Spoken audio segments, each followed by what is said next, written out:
आप किसी भी व्यक्ति का आवाज, किसी भी समूह का आवाज उनको आंसू गैस के गोले से और लाठी डंडों से दबा नहीं सकते हैं।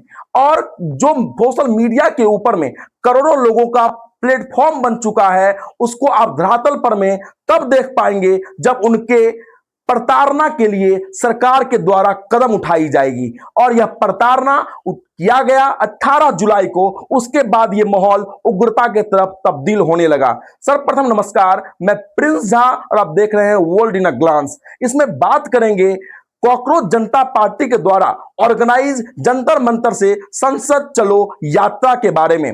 इस एपिसोड में बात करेंगे बीते दिन क्या सब घटनाएं कॉकरोच जनता पार्टी के लोगों के द्वारा और सरकार के लोगों के द्वारा घटित हुई। इसमें यह बात करेंगे सरकार उस प्रोटेस्ट को रोकने के लिए, उस प्रोटेस्ट को बंद करने के लिए क्या उचित और क्या अनुचित कदम उठाई। क्या सोनम वांगचुक इस प्रदर्शन में भाग लिए या भाग नहीं लिए, इसके बारे में बात करने जा रहे हैं। सबसे पहले हम जो बात करेंगे उसमें यह कहना चाह रहे हैं, जो बीते 1 महीनों से कॉकरोच जनता पार्टी के समर्थक और अनेकों विद्यार्थी वहां पर सम्मिलित हो रहे थे और सरकार के खिलाफ आवाज उठा रहे थे शांतिपूर्ण ढंग से, लेकिन सरकार उनकी बातों को जवाब देना सही नहीं समझा।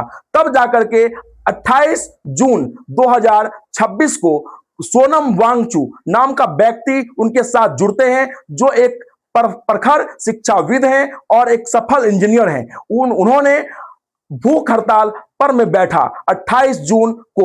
उसके बाद लगातार 18 से 19 दिनों तक वह भूख हड़ताल पर बैठने के बाद वह व्यक्ति को पुलिस के द्वारा उठा लिया जाता है और हॉस्पिटलाइज कर दिया जाता है। उसके बाद उससे पहले से ही यह बात निर्धारित थी, सरकार अगर इनकी आवाजों को नहीं सुन रही है तो 20 जुलाई को जंतर मंतर से संसद चलो यात्रा निकाला जाएगा। उसमें पूरे देश से छात्र को एकत्रित किया जाएगा और छात्र अपने मांग को सरकार से रखेंगे। और वो मांग था धर्मेंद्र प्रधान का इस्तीफा, और दूसरा मांग था पेपर लीक को रोकना, और तीसरा मांग यह था कि सरकार को इन लोगों से बात करना चाहिए और निष्कर्ष तक पहुंचना चाहिए। लेकिन सरकार न धर्मेंद्र प्रधान का इस्तीफा ली, ना सरकार पेपर लीक के ऊपर बात की, और ना ही सरकार इन लोगों से बात करने का प्रयास की। और उसी के कारण 20 जुलाई को लाखों लोग जंतर मंतर पर इकट्ठा होते हैं और सरकार जब इस भीड़ को बढ़ती हुई देखती है तो रेलवे की तरफ से एक नोटिफिकेशन जारी किया जाता है कि सारे मेट्रो गेट को, दिल्ली में मौजूद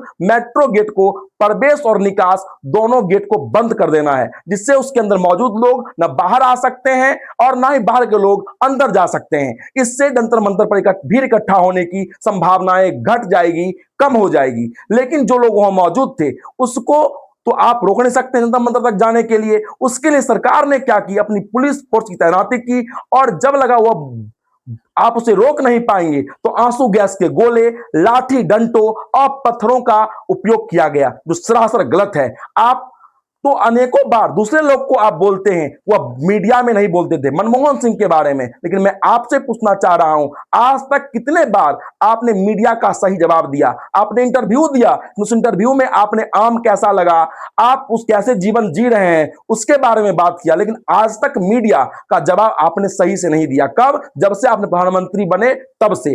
तो मैं यह बात पूछना चाहता हूं कि आपको सही जवाब देना चाहिए, और सरकार जिस तरह से यह गतिविधि की और सरकार ने जिस तरह से रिप्लाई किया वो सही नहीं था।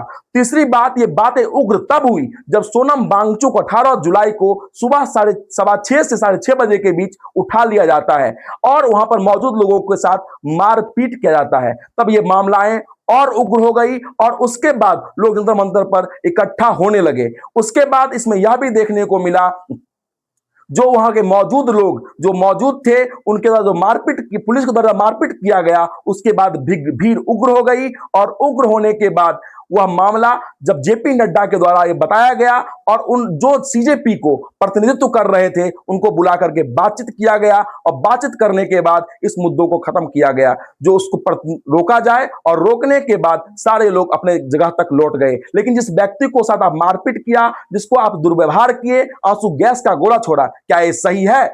अब कमेंट सेक्शन में बताएं। जय हिंद।